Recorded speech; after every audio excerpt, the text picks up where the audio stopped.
7ஆம் அதிபதி 8ஆம் வீட்ல இருந்தாருன்னா, இது ஆண் ஜாதகமோ, பெண் ஜாதகமோ, இந்த அமைப்புடைய நபருக்கு திருமண வாழ்க்கைங்கிறது பிரச்சனைக்குரியதாகவே இருக்கும். ஏன்னா 7ஆம் அதிபதி 8க்கு போனா 8ஆம் இடங்கிறது அசிங்க, அவமானம்.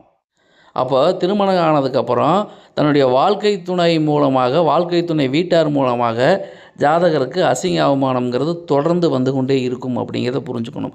இது ஆண் ஜாதகத்திலே 7ஆம் அதிபதி 8ல இருக்கு.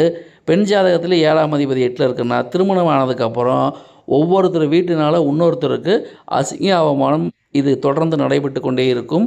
ஒரு சுமூகமான உறவுங்கிறதே இருக்காது. இவர கண்டா அவருக்கு பிடிக்காது, அவர கண்டா இவருக்கு பிடிக்காது. மாமனார், மருமகன் சண்டை, மாமியார், மருமகள் சண்டை அந்த குடும்பத்தில் தொடர்ந்து நடந்து கொண்டே இருக்கும். எனவே ஒரு ஜாதகத்தில ஆண் ஜாதகமோ, பெண் ஜாதகமோ 7ஆம் அதிபதி 8ல் இருந்தால் இவர்கள் திருமண வாழ்க்கை அப்படிங்கிறது கடைசி வரை ஒரு பிரச்சனைக்குரியதாக, அவமானப்படுத்துவதாகவே இருக்கும் என்ற உண்மை புரிந்து கொள்ளுங்கள். நன்றி, வணக்கம்.